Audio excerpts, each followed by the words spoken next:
Hello friends, मैं राज विश्वकर्मा आपके अपने यूट्यूब चैनल टू शिक्षा क्लासेस में आप फिर से एक बार स्वागत करता हूं। दोस्तों, जैसा कि आप जानते ही हैं कि हम इसमें मनोविज्ञान की तैयारी कर रहे हैं जो यूपी टेट की परीक्षा के अंतर्गत आ रहा है। उसके जितने भी कंटेंट हैं उसको हम पढ़ेंगे। तो हमने पहला चैप्टर बाल विकास के बारे में पढ़ा। आज हम उसी क्रम को आगे बढ़ाते हुए अधिगम पढ़ेंगे।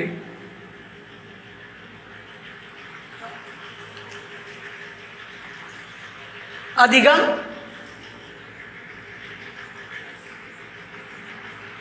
इसको इंग्लिश में लर्निंग बोलते हैं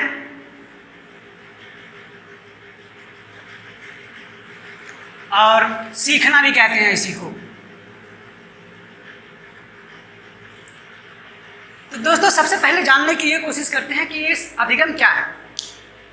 ठीक है, तो अधिगम जैसा कि हिंदी नाम से भी स्पष्ट है, सीखना यानी किसी चीज को ग्रहण करना, वो अधिगम है।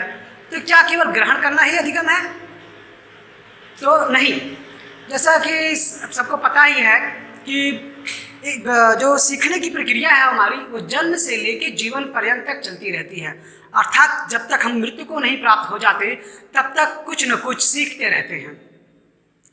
तो अधिगम के अगर अर्थ के रूप में कहा जाए तो तमाम मनोवैज्ञानिकों ने अधिगम की अलग अलग परिभाषाएं दी हैं।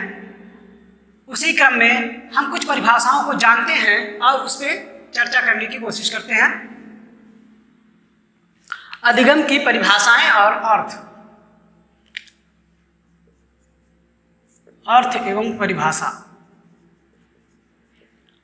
उसमें एक हमारे पहले जो मनोवैज्ञानिक हैं व्यवहारवादी दृष्टिकोण के, वो है वुडवर्थ। वुडवर्थ ने माना है कि अधिगम विकास की एक प्रक्रिया है। अधिगम विकास की एक प्रक्रिया है। इसको हम कह सकते हैं कि अगर विकास हो रहा है तो उसमें अधिगम भी जरूर होगा। तो पिछले चैप्टर में हम लोगों ने अधिगम के विकास के बारे में पढ़ा था। तो यानी अगर विकास हो रहा है तो अधिगम जरूर हुआ होगा। ठीक है, एक तो ये परिभाषा होगी वुडवर्थ के अनुसार। वुडवर्थ ने एक दूसरी परिभाषा भी दी है जिसमें उन्होंने कहा है कि नवीन ज्ञान का नवीन प्रतिक्रियाओं के माध्यम से जो कुछ भी हम अर्जित करेंगे वह सीखने की ही प्रक्रिया होगी। तो देखते हैं इसको। उन्होंने कहा कि नवीन ज्ञान और नवीन प्रतिक्रियाएं, नवीन ज्ञान और नवीन प्रतिक्रियाओं से अर्जित जो नवीन ज्ञान और नवीन प्रक्रियाओं से जो हम अर्जित व्यवहार है हमारा, वही अधिगम है। तो देखिए स्पष्ट है यहाँ से कि नवीन ज्ञान यानी हम अपने आसपास परिवेश कहीं से भी जो कुछ भी ग्रहण करते हैं वो हमारा नवीन ज्ञान। अब उसका हम इम्प्लीमेंटेशन करके, उसको लागू करके जो कुछ भी अध्ययन, जो कुछ भी रिजल्ट के रूप में पाते हैं वो हमारा अधिगम है। एक और मनोवैज्ञानिक है गेट्स एवं अन्य के द्वारा, गेट्स एवं अन्य, इन्होंने कहा है, गेट्स एवं अन्य ने कहा कि अनुभव और प्रशिक्षण के द्वारा जो व्यवहार में परिवर्तन होता है वही अधिगम है। तो ध्यान रखिएगा, देखिए कि अनुभव और प्रशिक्षण के द्वारा, अनुभव और प्रशिक्षण के द्वारा व्यवहार में जो परिवर्तन होता है, व्यवहार में परिवर्तन अधिगम है।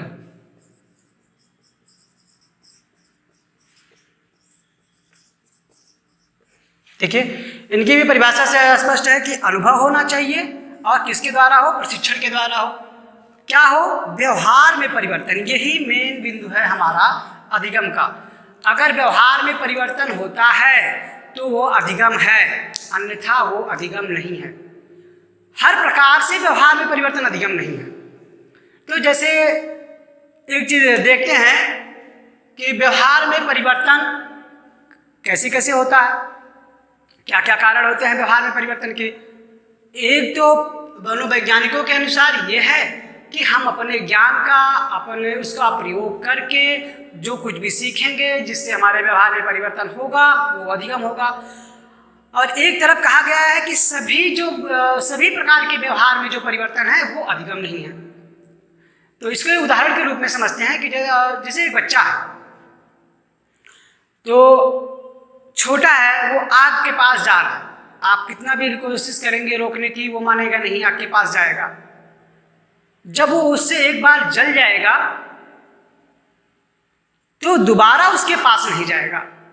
तो ये क्या है, ये उसके अनुभव से जो सीखा हुआ है वो अधिगम है। इसका मतलब अब वो सीख गया इस बात से कि अब मुझे आग के पास नहीं जाना चाहिए। तो इस प्रकार उसके व्यवहार में परिवर्तन हो गया। ठीक है, तो ये उसका व्यवहार परिवर्तन कहाँ से आया, उसके अनुभव से आया। और वहीं दूसरी तरफ अगर आप एक मदिरा पान करने वाले व्यक्ति को ले लीजिए, तो जब तक उसने मदिरा पान नहीं किया है तब तक तो उसका व्यवहार आपको अच्छा लगता है, ठीक है, नॉर्मल बिहेव करेगा। लेकिन जब उसने मदिरा पान कर लिया फिर क्या हुआ, उसके व्यवहार में अचानक परिवर्तन आ जाता है, वो उल्टा पुल्टा बोलने लगता है, लोगों को अपशब्द कहने लगता है। तो यहाँ भी व्यवहार में परिवर्तन हुआ। तो क्या ये अधिगम है? नहीं, ये अधिगम बिल्कुल नहीं है। यह अधिगम बिल्कुल नहीं है, क्योंकि यहाँ पे वो कुछ सीख नहीं रहा है। ये बाह्य कारक उसको प्रभावित कर रहे हैं जो क्षणिक है। और अधिगम क्या होता है, वो अस्थायी होता है। व्यवहार परिवर्तन अस्थायी होता है। तो कुल मिला के हम ये कह सकते हैं कि जो हमारा अधिगम है वो अस्थायी है। अगर व्यवहार परिवर्तन अस्थायी है तो अधिगम हुआ। तो विभिन्न परिभाषाओं को मिलाने के बाद एक निष्कर्ष क्या निकला उसके बारे में हम इसको जानते हैं कि आखिर अधिगम क्या है, जिसको हम सामान्य रूप में सीखेंगे। तो अधिगम व्यक्ति के व्यवहार में, ध्यान रखिएगा, व्यक्ति के व्यवहार में अभ्यास, प्रशिक्षण और अनुभव के द्वारा जो अस्थायी परिवर्तन होता है वही अधिगम है। तो इसको देखते हैं कि व्यक्ति के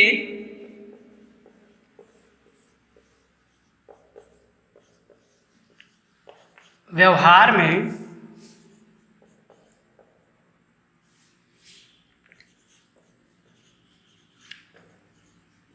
अनुभव, प्रशिक्षण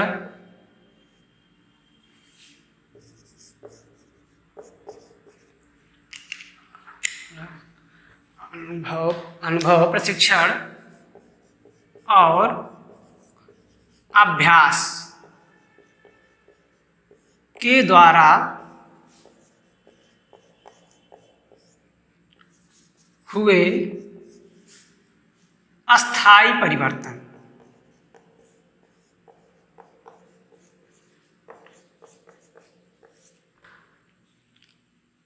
अस्थायी परिवर्तन अधिगम है। अब इसमें जो मुख्य बिंदु हैं उन पे हम ध्यान देते हैं कि व्यक्ति के व्यवहार में अनुभव के द्वारा, प्रशिक्षण के द्वारा या अभ्यास के द्वारा जो अस्थायी परिवर्तन होता है वही हमारा अधिगम है। इसके सिवा और कुछ अधिगम नहीं है।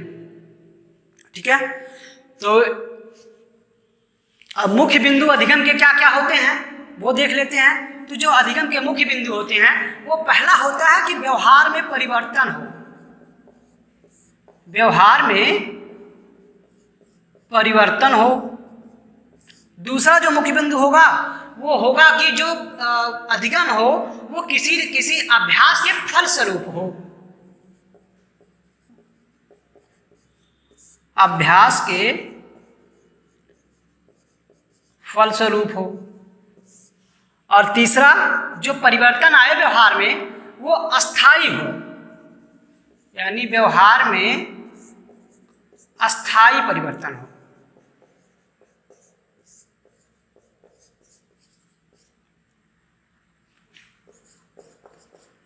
जो परिवर्तन हो वो अस्थाई हो। तो इसको हम एग्जाम्पल के रूप में समझते हैं कि जैसा अभी हमने आपको बताया, एक बालक का उदाहरण दिया था कि बालक जो है आग के पास जाता है तो आप कितना भी रोकेंगे वो रुकता नहीं है, लेकिन जब वो आग के पास जाता है, इसको छूता है, जलता है, तो उसके व्यवहार में परिवर्तन आ जाता है। वो सीख जाता है कि अब मुझे आग के पास नहीं जाना चाहिए। तो ये उसके व्यवहार में परिवर्तन हुआ। लेकिन ये परिवर्तन कैसा है दोस्तों? ये परिवर्तन बिल्कुल अस्थाई है। ये हमेशा याद रखेगा कि आग के पास नहीं जाना है। दूसरा एक और एग्जाम्पल देते हैं हम आपको कि मान लीजिए अगर कोई आदमी है, वो साइकिल चलाना सीखा है, साइकिल चलाना सीख गया। साइकिल चलाने सीखने के बाद कुछ दिनों तक वो साइकिल चलाना बंद कर देता है। तो क्या वो भूल गया? जी नहीं, वो थोड़े से अभ्यास से पुनः साइकिल चलाना सीख सकता है। इसका मतलब यह हो गया कि अभ्यास से के फलस्वरूप वह अधिगम को पुनः प्राप्त कर सकता है और वो अधिगम उसके अस्थाई है। तो कुल मिला जुला के हमने अधिगम का अर्थ परिभाषा समझ लिया। अब जानते हैं अधिगम कैसे होता है, किस अवस्था में कैसा होता है, तो उसको आगे हम चर्चा करते हैं। अधिगम वैसे देखा जाए तो मुख्यतः 3 स्तरों पे होता है। पहले स्तर में जो हमारा अधिगम होता है वो प्रक्रिया थोड़ी सी धीरे शुरुआत तो होती है, लेकिन अधिगम तेजी से होता है। अगर हम प्रथम अवस्था में देखें अधिगम के, तो प्रथम अवस्था में जो हमारा अधिगम है प्रक्रिया धीरे शुरुआत होती है। जो इसकी प्रक्रिया है वह धीरे होती है और धीरे धीरे होती है, किंतु अधिगम तेज होता है। अधिगम तेज होता है। अब दूसरी जो हमारी अवस्था आती है जिसको हम बोलते हैं मध्य अवस्था कर सकते हैं। इस अवस्था में जो हमारा अधिगम होता है वह या तो कभी ज़्यादा हो जाएगा या तो कभी उसकी प्रक्रिया धीमी हो जाएगी। यानी या तो अधिगम हमारा कह सकते हैं इसको कभी तेज कभी धीमी। और हमारी एक अवस्था आती है जो अंतिम है, वो अंतिम अवस्था। इस अवस्था तक आते आते जो अधिगम का होता है, जो अधिगम होगा वो फिर से प्रक्रिया हमारी धीमी हो जाती है। फिर से क्या होगी? प्रक्रिया धीमी हो जाती है। तो ये कह सकते हैं कि जो अधिगम की प्रक्रिया है वो 3 अवस्थाओं में होती है, 3 चरणों में होती है। पहले चरण में प्रक्रिया धीरे धीरे होगी लेकिन अधिगम तेज होगा। दूसरे में अधिगम कभी तेज होगा कभी धीमी होगा और अंतिम अवस्था में फिर से अधिगम की प्रक्रिया धीमी हो जाती है। तो ये तो हो गए हमारे चरण। अब हम जानेंगे कैसे कि अधिगम हमारी हो कैसी रही है, या हम उसको विभाजित कैसे करेंगे, किस प्रकार का अधिगम हुआ, तेज हुआ, धीमे हुआ या नहीं हुआ, या कैसे हो रहा है, इसको जानते हैं हम। तो उसके लिए हमें जानना पड़ेगा अधिगम वक्र के बारे में। यानी जो हमारा अगला चर्चा बिंदु है वो है अधिगम वक्र। देखिए दोस्तों, नाम से ही स्पष्ट है वक्र, मतलब कहीं भी हो, कब झुक जाए, टेढ़ा मेढ़ा हो। ठीक है, तो अधिगम वक्र क्या होता है? पहले अधिगम हम लोगों ने सीख लिया कि अधिगम या तो कभी तेज होगा, कभी धीमे होगा, कभी रुक जाएगा। तो उसी को अगर हम कागज पे प्रदर्शित करें तो वही हमारा अधिगम वक्र बनेगा। तो कुल मिला के हम ये कह सकते हैं कि अधिगम को प्राप्त करने में लगा समय और अधिगम को प्राप्त करने में अधिगम की प्राप्त मात्रा, तो प्राप्त लगा समय, अधिगम में लगा समय और प्राप्त अधिगम की मात्रा। ये कह सकते हैं कि अधिगम करने में, किसी भी चीज को सीखने में हमें कितना समय लगा और हम उसमें कहाँ तक पहुँच पाए, इन दोनों के मिले हुए रूप को अगर हम कागज पे प्रदर्शित करें तो हमारा वक्र बनता है। ठीक है, तो अब हम एक एक वक्र को समझेंगे कि अधिगम वक्र कितने प्रकार के होते हैं। तो हमारा जो पहला अधिगम वक्र है उसके बारे में जानेंगे। तो हम पॉइंट के रूप में बनाते हैं इसको, अधिगम वक्र के प्रकार। तो हमारा जो पहला अधिगम वक्र आता है वो आता है सरल अधिगम वक्र। सरल वक्र, इसको एक और नाम से जानते हैं निष्पादन वक्र,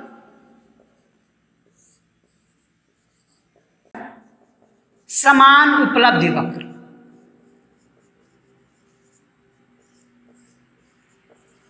देखिए, इसी वक्र को हम 3 नामों से जानते हैं।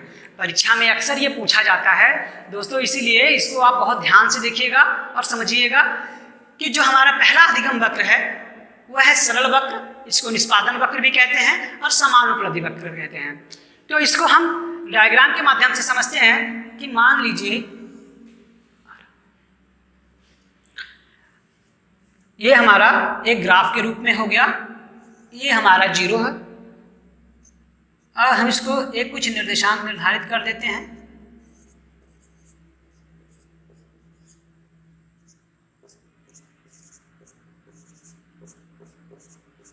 ठीक है, जैसा कि अभी आपको आपने बताया कि वक्र क्या होता है, अधिगम में लगा समय और अधिगम प्राप्त अधिगम की मात्रा, इन्हीं को जब हम कागज पर प्रदर्शित करते हैं तो आने रहा क्या, विजुअल नहीं आ रहा, ठीक है सेव करिए उसको। तो हमारा ये हो गया समान उपलब्धि वक्र। अब दोस्तों इसको हम एक डायग्राम के माध्यम से समझेंगे। तो इसको ऊपर मिटाते हैं, इसको फिर से लिख देते हैं।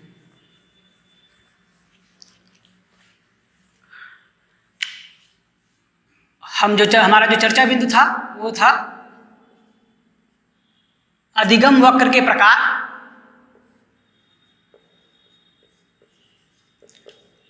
इसमें हमने पहले वक्र के बारे में चर्चा शुरू किया था, जो था सरल वक्र।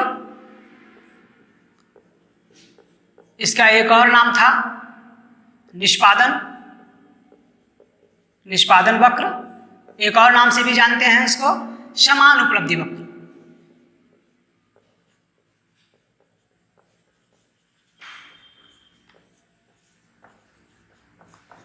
ठीक है दोस्तों, हमने आपको बताया था कि इसमें 2 चीजें होती हैं, एक तो समय और ऊपर से अधिगम की मात्रा। इन्हीं 2 चीजों के ऊपर ये निर्भर करता है। तो अब इसको हम ग्राफ के माध्यम से समझने की कोशिश करते हैं कि ये हमारा एक ग्राफ के रूप में हो गया। इसके हम निर्देशांक निर्धारित कर देते हैं।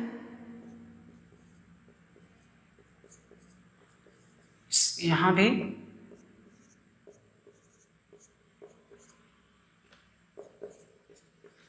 तो देखिए, एक तो हमारा हो गया समय, अधिगम का समय, अधिगम में लगा समय, और दूसरी हो गई हमारी अधिगम की मात्रा। इसको मात्रा कर लेते हैं। देखिए, जैसे इसका नाम ही है सरल वक्र या निष्पादन, तो क्या होता है ना कि हमारी जो इसमें जो सीखने की हमारी जो प्रक्रिया होती है वह एक समान नहीं होती है, पहली बात। दूसरी, ये कभी तीव्र हो सकती है, कभी धीमी हो सकती है। तो ये कह सकते हैं कि एक सरल वक्र तो बिल्कुल नहीं बनाएगा। फिर हम इसको समझते हैं कि मान लीजिए अगर कोई बालक है, वह समय को हम अगर घंटे में दिखा दें और मान लें समय घंटा में है और ये हमारे पाठ हैं, एक बच्चे के रूप में अगर देखा जाए तो वह बच्चा पाठ को कैसे पढ़ रहा है, कैसे सीख रहा है। तो माना जाए कि अगर 1 घंटे में वह एक पाठ पढ़ रहा, 2 घंटे में वो दूसरा पाठ पढ़ रहा, 3 घंटे में वो तीसरा पाठ पढ़ रहा, 4 घंटे में वो चौथा पाठ पढ़ रहा, 5 घंटे में वो मान लीजिए 5वां पाठ पढ़ रहा है। तो अगर हमें इनके बिंदुओं को देखा जाए जहाँ पे ये मिल रहे हैं, तो लगभग हमको एक सीधी रेखा प्राप्त होती है। ठीक है, ये एक लगभग एक सीधी रेखा मिलती है। तो ये हमारा सरल वक्र बना। समझ गया?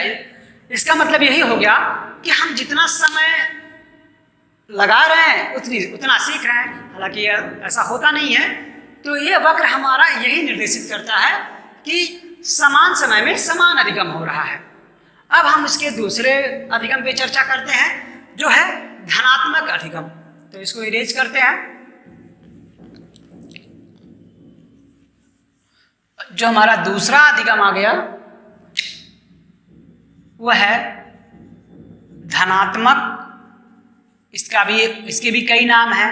धनात्मक के साथ इसका भी नाम है अवतल, या इसको कह सकते हैं बढ़ता हुआ वक्र, या एक और नाम है इसका सकारात्मक। सकारात्मक वक्र। अब इसके बारे में हम चर्चा करते हैं।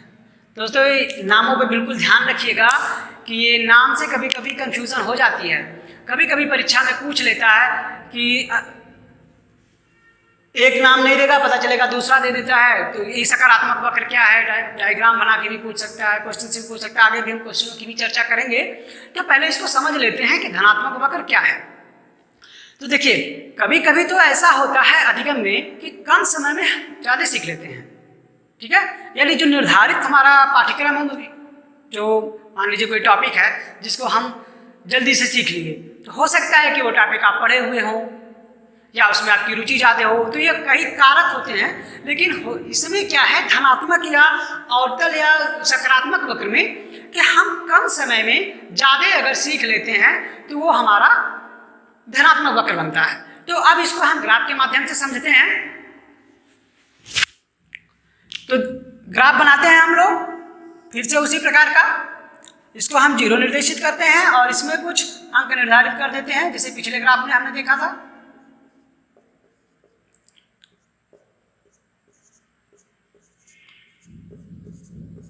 इसमें भी वही करेंगे। ये हमारा समय है, यानी अधिगम में लगने वाला समय, और ये हमारे प्राप्त अधिगम की मात्रा है।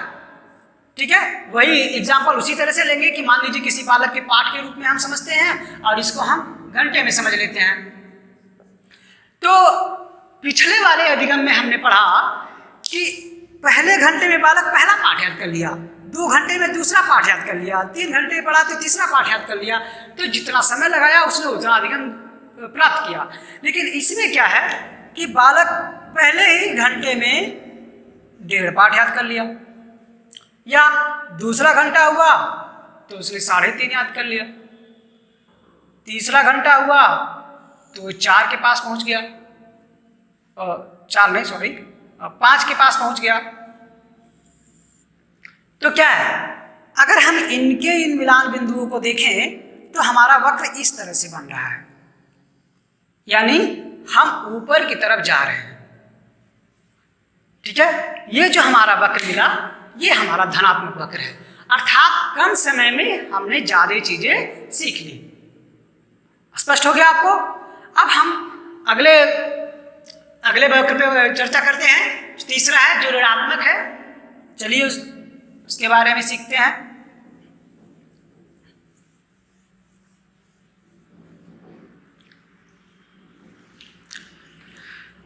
जो हमारा तीसरा वक्र है वो है ऋणात्मक। इसके भी कई नाम हैं। चलिए, ऋणात्मक हो गया, उत्तल भी कहते हैं इसको, घटता हुआ भी कहते हैं, या नकारात्मक भी कहते हैं। नकारात्मक वक्र देखिए, तो यह वक्र बिल्कुल जो उत्तल वक्र अवतल वक्र था उसका उल्टा है। इसका मतलब क्या है कि जो अधिगम की मात्रा है वो समय बढ़ते बढ़ते कम हो जाएगी, यानी जो हमारा अधिगम है वह एक बराबर नहीं है, ना ही अचानक से बढ़ रहा है। शुरुआत में तो अधिगम तेज होगा और बाद में जाके प्रक्रिया धीमी पड़ जाएगी। यानी इसमें क्या है, इसको डायग्राम के माध्यम से समझते हैं। पहले इसमें अधिगम तेज होगा, तो देखते हैं, उसी तरह से इसको भी निर्देशित करते हैं।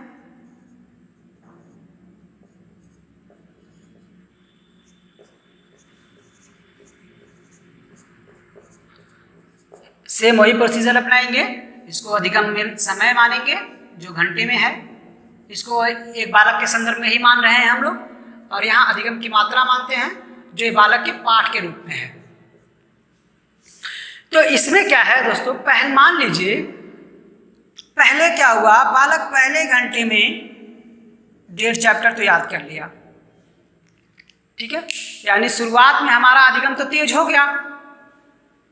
फिर क्या होता है, दूसरे घंटे में वो कुछ और कम याद कर पाया, तीसरे घंटे में 2 ही याद कर पाया, चौथे घंटे में आया तो 2.5 ही याद कर पाया, 5वें में जाएं तो 3 ही कर पाया। तो क्या है, देखें कि अगर इसके हम बिंदुओं को मिलाएं तो देखेंगे कि हमारा अधिगम इस तरह से झुकता हुआ जा रहा है। आगे और देखेंगे तो ये झुकता हुआ जा रहा है। इसका मतलब ये कर्व में है। शुरुआत में तो अधिगम तेज हुआ, बाद में अधिगम की जो अधिगम की प्रक्रिया थी वो कम हो गई। इसका मतलब ये हो गया, इसमें तो जो मात्रा थी, अधिगम की जो मात्रा थी, मात्रा कम हो गई और जो समय लगा वो ज़्यादा हो गया। अधिगम की मात्रा कम हुई और अधिगम में लगा समय ज़्यादा हो गया। तो इस डायग्राम से इसको हम समझ सकते हैं। जो हमारे अगला जो वक्र है वो है मिश्रित वक्र, उसके बारे में जानते हैं।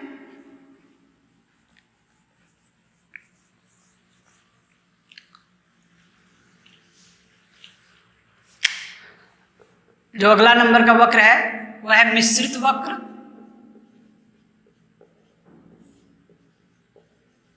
दोस्तों इसको और भी नाम से जानते हैं, जैसे सर्पीला आकार,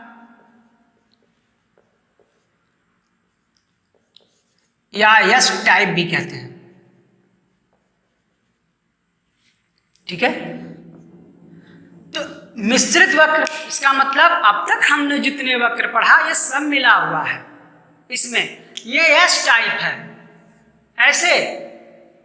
तो अब इसमें आखिर होता क्या है, यस टाइप कब बनता है, इसके बारे में हम फिर से उसी डायग्राम के माध्यम से समझते हैं। तो डायग्राम शुरुआत करते हैं बनाने का। अभी देखिए हम निर्देशित उसी प्रकार करेंगे।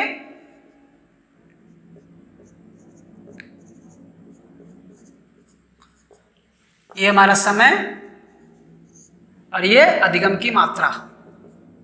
दोस्तों इसमें क्या होता है, अधिगम तो शुरुआत में धीमे होगा, समय ज़्यादा लगा, फिर तेज होगा, कम समय लगेगा, फिर धीमे होगा। मतलब ये प्रक्रिया उतार या चढ़ाव के रूप में चलती रहती है। तो एग्जाम्पल के रूप में समझते हैं इसको। जैसे मान लीजिए पहले घंटे में पहला होगा, फिर 2 घंटे में 2.5 ही सीख पाए, 3 घंटे में इसको सीखे, फिर आगे क्या हुआ, फिर अधिगम और तेज हुआ, फिर एक प्रक्रिया है कि अधिगम फिर कम हुआ। तो इसको देखें तो ये जो है ऐसे बनती हुई आकृति जा रही है। एक तरह से ये एस की तरह बनेगी ऐसे, कहीं अधिगम कम होगा, कहीं ज़्यादा होगा, कहीं एक निश्चित समय आएगा यहाँ आके रुक जाएगा। तो इसमें हम कुल मिला जुला के यही कह सकते हैं कि इस प्रकार की सीखने में पहले जो सीखने की गति होती है वो धीमी होती है, बाद में फिर तेज हो जाती है, फिर धीमी होती है, इस प्रकार से ये प्रक्रिया होती है। तो ये रहा दोस्तों हमारा अधिगम के प्रकार, जिसमें हम जितने भी प्रकार थे सब पे थोड़ा सा फोकस कर चुके हैं। कभी कभी तो क्वेश्चन भी ऐसे आता है कि जैसे मान लीजिए कोई बालक है, वो 2 घंटे में 3 पाठ याद कर लिया, तो बताइए वो किस प्रकार का अधिगम कर रहा है। तो जैसे नाम से स्पष्ट था हमारा कि वो धनात्मक होगा, सकारात्मक होगा या अवतल वक्र होगा। तो इस तरह से बहुत से प्रश्न इसमें पूछे जाते हैं, तो इस प्रश्नों की तैयारी हम आपको करवाएंगे। आगे हम जानते हैं कि अधिगम को प्रभावित करने वाले कारक कौन कौन से हैं।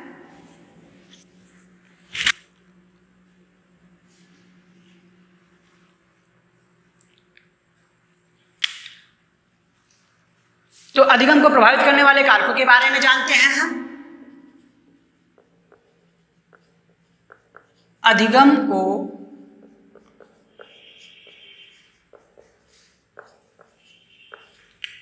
प्रभावित करने वाले कारक,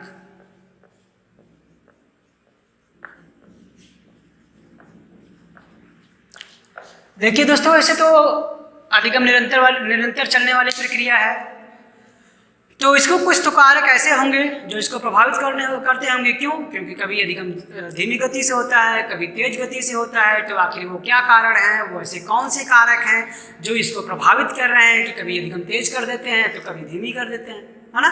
या तो कभी कभी एक ऐसी अवस्था आती है कि अधिगम रुक भी जाता है, तो उसके भी कारण हो सकते हैं।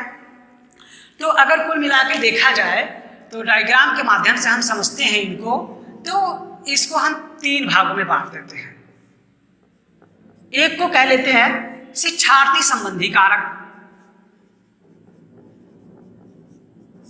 शिक्षार्थी संबंधी कारक। एक को मान लेते हैं शिक्षक संबंधी कारक,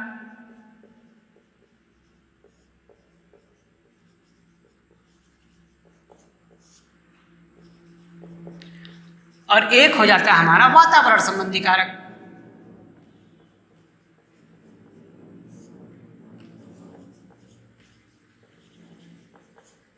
ठीक है। अब हम जानते हैं कि इसमें आखिर ऐसे कौन कौन से बिंदु हैं जो इनको प्रभावित करते हैं। तो अब आते हैं शिक्षार्थी संबंधी कारक में। तो जैसा कि पता है, शिक्षार्थी हमारा लर्नर जो सीख रहा है, उसी के संबंध में। तो शिक्षार्थी एक तो सबसे पहले वो खुद को अपने आप को प्रभावित करेगा। ठीक है। तो यानी अगर हम बालक के संदर्भ में लें तो बालक स्वयं को भी प्रभावित करेगा, यानी शिक्षार्थी संबंधी कारक में बालक भी आएगा। क्यों? क्योंकि मेन शिक्षा का मूल बिंदु तो वही है, सीखना तो उसी को है। तो अगर सीखने के लिए हमें उसकी रुचियाँ, उसकी बैकग्राउंड या फिर उसके मनोविकार या फिर उनकी मानसिक अवस्था, शारीरिक अवस्था अगर नहीं जानेंगे तो हम उसको सिखाने में अक्षम होंगे।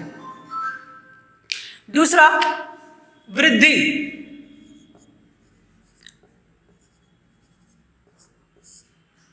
उसकी वृद्धि भी प्रभावित करेगी। अब वृद्धि कैसे प्रभावित करेगी?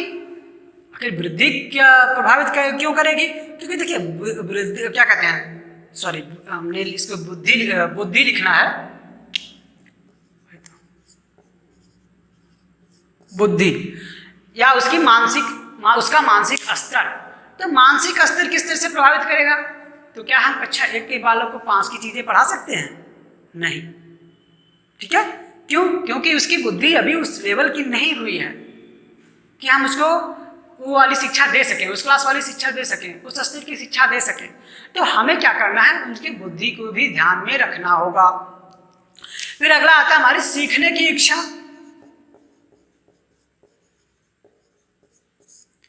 सीखने की इच्छा, अगर बालक इच्छुक नहीं है ना, तो कोई भी दुनिया का कोई भी शिक्षक उसको सिखा नहीं सकता। तो सिखाने के लिए हमें उसके अंदर मोटिवेशन के द्वारा इच्छा जगानी पड़ेगी कि तुम्हें सीखना है ना। और इस तरह से करना है कि नहीं कि तू जबरदस्ती करके ना, उसको रुचि उत्पन्न करके हम उसको सिखाने की कोशिश कर सकते हैं। और फिर मार्गदर्शन।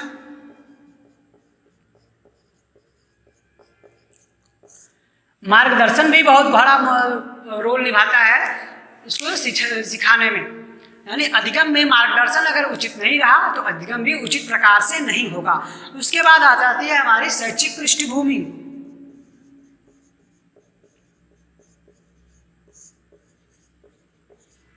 अगर सीखने की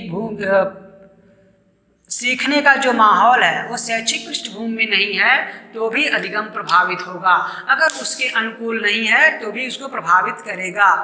साथ ही साथ इसमें कई चीज़ें और आएंगी, तो एक आध पॉइंट पे और चर्चा कर लेते हैं। जैसे इसमें आ सकती है बालक का स्वास्थ्य,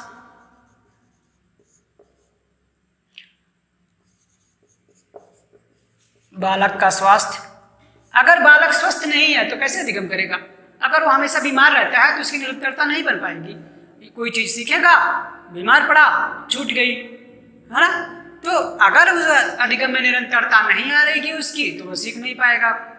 मतलब कुल मिला जुला के अगर वो स्वस्थ है, उसका स्वास्थ्य इसको प्रभावित करेगा, या तो इसको अधिगम को तेज कर देगा या तो स्लो कर देगा। अगर वो स्वस्थ है तो जल्दी जल्दी सीखेगा, अगर स्वस्थ नहीं है तो बीच में चीज़ों को छोड़ सकता है। तो आगे अब हम सब चर्चा कर लेते हैं शिक्षक संबंधी कारकों पे, है ना? अब शिक्षक भी प्रभावित करेगा अधिगम को। शिक्षक कैसे अधिगम प्रभावित करेगा? भाई शिक्षक जो शिक्षा दे रहा है, अगर उसको बालक के परिप्रेक्ष्य का ज्ञान नहीं है, बालक के संदर्भ में कुछ जानता नहीं है, या उसे बाल मनोविज्ञान का ज्ञान नहीं है, तो वो अधिगम को प्रभावित करेगा, जिससे या तो हो सकता है कि बच्चा छोड़ के भाग जाए या तो टीचर ही रुचि ना ले। तो सबसे पहला जो मुख्य कारण आता है वो आता है शिक्षक का व्यवहार। शिक्षक का व्यवहार, शिक्षक का व्यवहार बहुत हद तक प्रभावित करता है बच्चे को। तो जैसा कि आप लोग भी शिक्षक बनने जा रहे हैं, अगर आप बच्चों के बारे में जानकारी नहीं रखेंगे, उनके मानोविज्ञान की जानकारी नहीं होगी आपको, तो आपके सामने भी ये समस्याएं आएंगी। तो हम बताते हैं कि शिक्षक का व्यवहार कैसे प्रभावित करेगा। अगर मान लीजिए कोई बालक है, उसको आप कुछ सिखाना चाहते हैं, तो उसको सिखाने के लिए आप उसको डायरेक्टली नियम बता के या डरा धमका के नहीं सिखा सकते। उसके साथ आपको अपना व्यवहार बनाना पड़ेगा, उससे तालमेल, उसको सहज महसूस कराना पड़ेगा, ताकि उसको लगे कि हमारे घर के जैसा ही वातावरण है। ठीक है, तब आप उसको अच्छे से सिखा सकते हैं। अगर शिक्षक का व्यवहार रूड है, वो अपनेपन में अपने आप में खोया रहता है, या फिर किसी को हिंट नहीं देता, किसी से लगाव नहीं रखता, तो वो जो है अधिगम को प्रभावित करेगा। अगर उसका वो व्यवहार कुशल है तो वो अधिगम को तीव्र करेगा, अगर वो व्यवहार कुशल नहीं है तो अधिगम को प्रभावित करेगा, उसके स्तर को नीचे लाएगा। फिर अगला जो हमारा कारण आता है वो शिक्षक के विषय का ज्ञान होता है।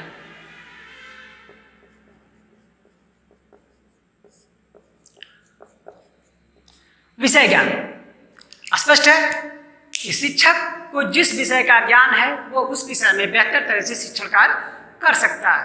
ठीक है, अब वो कोई भी विषय हो, अब ये आप खुद ही अपने आप को उस स्थान पर रख के देख सकते हैं कि आप किसमें कंफर्टेबल हैं। अगर आप विषय ज्ञान, मान लीजिए संस्कृत के अध्यापक को गणित पढ़ाने के लिए दे दिया जाए तो क्या करेंगे, या विज्ञान पढ़ाने वाले अध्यापक को कला दे दिया जाए तो भी उनके लिए दिक्कत है। यानी कहीं ना कहीं शिक्षा जो विषय का ज्ञान है वो अधिगम को प्रभावित करेगा। लेकिन अगर विज्ञान पढ़ाना है, अब विज्ञान के शिक्षक को दिया जाता है तो काफ़ी हद तक शिक्षण कार्य को ऊंचे ले जाएगा और अधिगम स्तर की जो मात्रा है वो बढ़ेगी। फिर आते हैं व्यक्तिगत भिन्नता।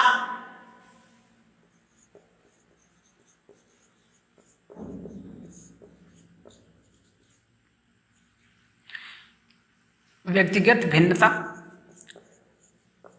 जैसे इस संदर्भ में ज़्यादा हम लोग बात नहीं करेंगे, बस ये जानेंगे कि जो व्यक्तिगत भिन्नता है, यानी शिक्षक को हर एक बालक इंडिविजुअल होता है, अपने आप में यूनिक होता है। तो शिक्षक को उनकी व्यक्तिगत भिन्नताओं के बारे में, उनके पॉजिटिव एटीट्यूड, उनके निगेटिव एटीट्यूड के बारे में जानना होगा।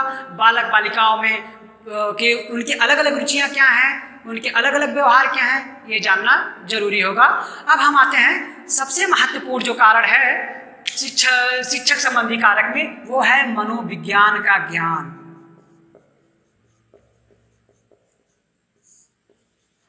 मनोविज्ञान का ज्ञान ये सबसे महत्वपूर्ण कारण है एक बच्चे को शिक्षित करने के लिए, शिक्षण देने के लिए। अगर मनोविज्ञान का ज्ञान अध्यापक को नहीं है तो वह बालक की भिन्नताओं को नहीं समझ पाएगा।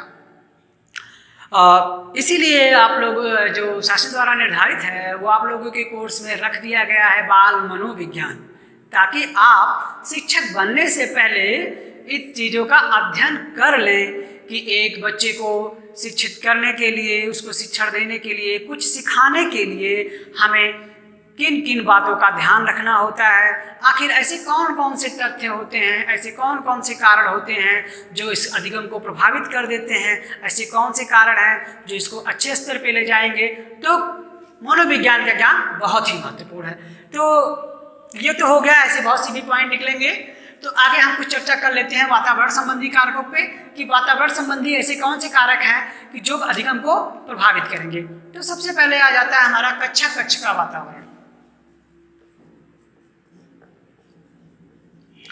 कक्षा कक्ष का वातावरण।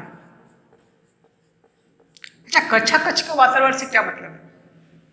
एक क्लासरूम। कक्षा कक्ष का मतलब क्लासरूम। मान लीजिए आप अध्यापक हो गए, आप कक्षा में गए बच्चों को शिक्षण कराने के लिए और क्लास में आपके बिल्कुल भी लाइट नहीं है, अंधेरा, तो हवा की व्यवस्था नहीं है, तो क्या बच्चा मन लगा के अधिक सीखेगा? बिल्कुल भी नहीं। तो ये कक्षा कक्ष का वातावरण यानी क्लासरूम का जो इन्वायरमेंट है वो भी अधिगम को प्रभावित करेगा। अच्छी रोशनी वाली है, अच्छे हवादार कमरे हैं तो मन लगा के पढ़ेगा। अंधेरा है, आवाज़ गूंजती है या फिर जाले लगे हुए हैं, मतलब किसी भी तरह से जो हमारा उसका कक्षा कक्ष का जो भौतिक वातावरण है वो बहुत प्रभावित करेगा। ठीक है, अगला आते हैं कि एक और कारण है सीखने का मन, या ये कह सकते हैं कि शारीरिक क्षमता।